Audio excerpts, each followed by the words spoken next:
Howdy folks, Frank, KG6NW here, and today I'm on a special mission. I'm here with Sean, KO6BJL, that's the one. And we're getting him set up with radio equipment. We're taking a trip to HRO. Stay tuned for more.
Folks, Sean and I, you remember Sean from earlier. Yeah. Hello, everybody.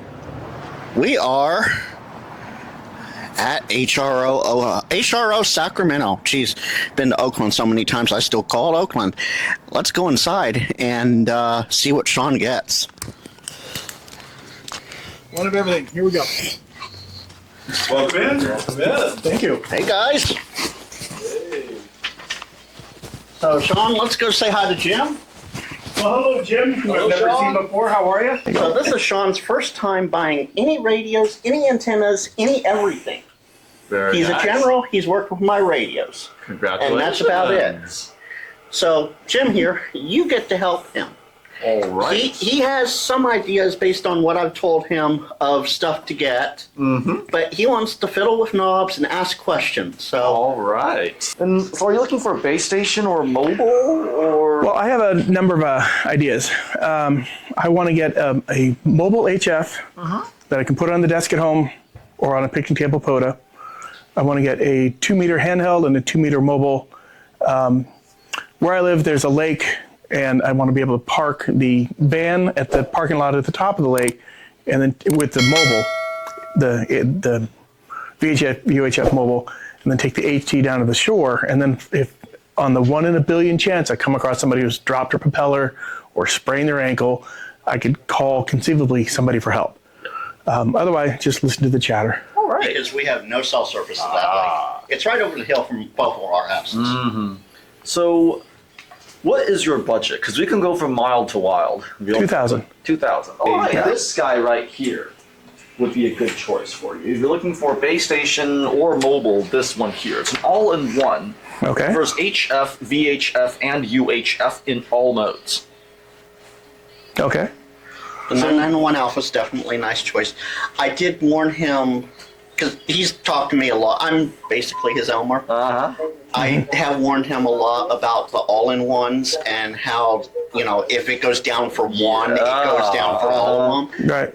So I don't know, but maybe I've steered him a little bit away from the all-in-ones. So that is the issue, right? So you have everything in one, and it's all your eggs in one basket. This is the lowest cost to achieve what you want, but you do have to keep that in mind. Right. The alternative would be this for HF. This is just a HF radio, and then maybe one of these for VHF. So for... Is this yours? The 710? Okay, so yeah, the 710, that one's mine, and the FTM 500. So that's VHF, UHF, and then HF only. Okay. And that's what I was suggesting you do, is something like that, so that you have one of each. Okay. I appreciate if you have an all-in-one and something goes down, you're out of everything. But how often does that happen? Provided the equipment isn't knocked around. Very rarely. Okay. So there is one more caveat, and it's with everything in one, the user interface is cluttered. right? It's Okay. attempting to put both, your HF radio to radio and VHF UHF repeater operations. They're all in one menu, and it can get cluttered. Okay. And it is a bit harder to navigate. So there are compromises you run into when you travel light. All right. Do you have any Icom? Yes, we do. We take over the Icom. So this is Icom's take on the all-in-one. So this one here is the radio is here, and this is the control panel. Right.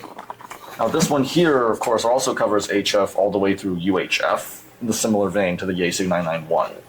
So if you're looking for a dedicated radio, the 7300 is their mid-range HF radio. This is very compact, can be used both base and mobile. Mm-hmm. It's equivalent to my 710. Okay. And the primary difference being yours does the system fusion and this does D-Star, and where we're from, D-Star is... Well, okay, this is HF, not VHF. Oh, okay. Huh. So yeah, this is the D-Star. This Okay. one here.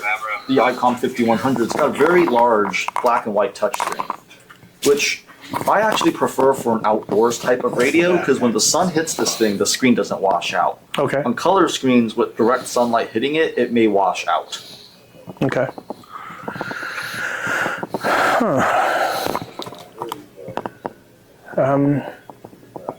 So what are the differences between the 7300 and the 991A? Well, we're talking apples and oranges. Oh, okay. I'm sorry. This is HF radio. Oh, HF, okay. 991A That would be the is 7- the 710. 7300 and 710. Okay, there you go.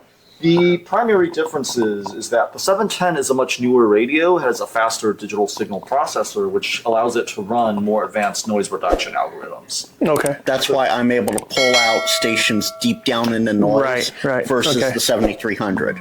Okay. Hardware-wise, the receiver is the same. They're both direct sampling SDRs. So there's very little analog front end. Okay.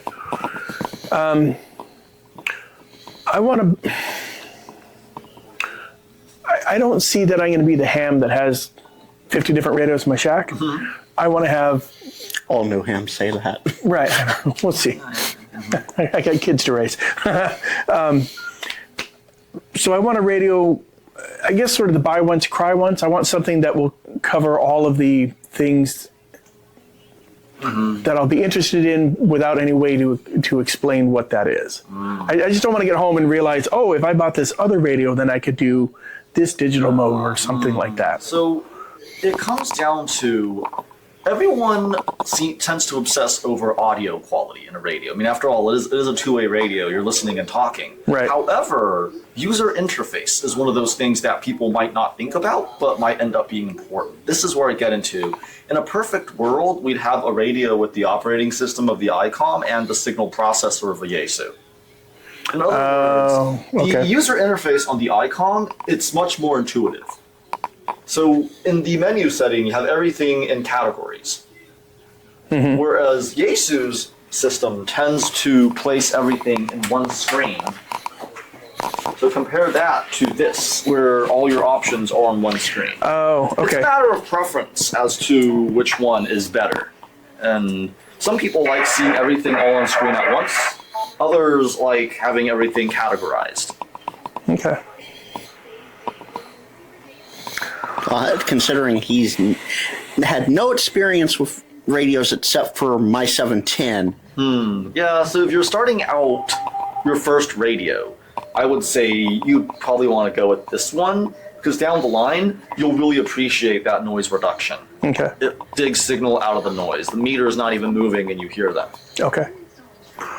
Because you know how when we're out doing POTA with my 710 and you're not hearing anything and I go, was that Whiskey 6 KEN? You know, because I'm able to, with that noise reduction, I'm able to pull that person's call sign out. Okay.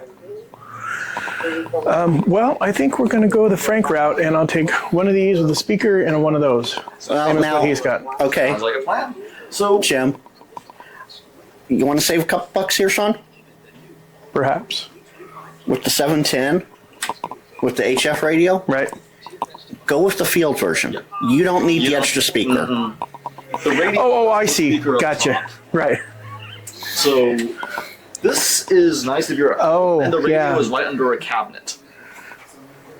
By the way, these prices are standard prices. There are sale prices that will only show up at the register. Okay. So right now, this one, I believe, until the end of the month, there is a sale that brings it closer to $850. All right. And as a field radio, yeah, you're going to be leaving this speaker at home on your desk where it's not really doing anything. Because Right. we've used my radio with and without the speaker, and there's been no difference in Okay. audio. Okay. Yeah. And when it Alrighty. comes to the mobiles, yes, the FTM 500 is Yaesu's top-of-the-line model. And what does this give you? It gives you a speaker in the control head and a microphone jack in the control head. Great if you're mounting this in a vehicle, I'd say, because it'll be really easy to remote the head. Okay. If you can do away without the touchscreen, the FTM 300 is essentially identical, but at a lesser cost. But you have to remote mount a speaker and Yeah. a microphone extension cable, and If you're doing this, if you install it in your vehicle, if you're Right. using it as just a portable radio, then I guess where ultimately will the radio end up? Well, I want to either in my van, or if I can quickly detach it. There's no real reason to take this to a POTA, is there? Unless I want to do 2 meter simplex, and that's well, That's a yeah, lost you keep, cause. So okay, if you keep it in the van, you have it for lake usage. right. But then you have to go to the van every time you want to check into a net, or if you want to use the radio. Oh, okay. This is what I was trying to ask you last night. Get one HF radio and 2 of those. One for the house, one for the car. Okay. That way you don't have to be taking it back and forth all the time. Okay. So if you're installing it in the car, I greatly recommend this. Right now it's on sale for $500. There's a $50 off. Okay. And with this one, no matter how you mount it, with any other of these radios, you'll have 3 cords coming out your radio. One for the control panel, one for the microphone, and a speaker. Whereas with the FTM 500, there's one cord that hooks it to the radio. You have your speaker on the control panel and the microphone. So Okay. it makes for a very clean and elegant install. So you can put the body of it in the trunk Right. and run a 12 foot Ethernet cable, literally, because that's what it is, from the trunk to the front seat where the control head is. And that's Okay. the only cable you run to the front. Okay. Yeah, I'll go with that one.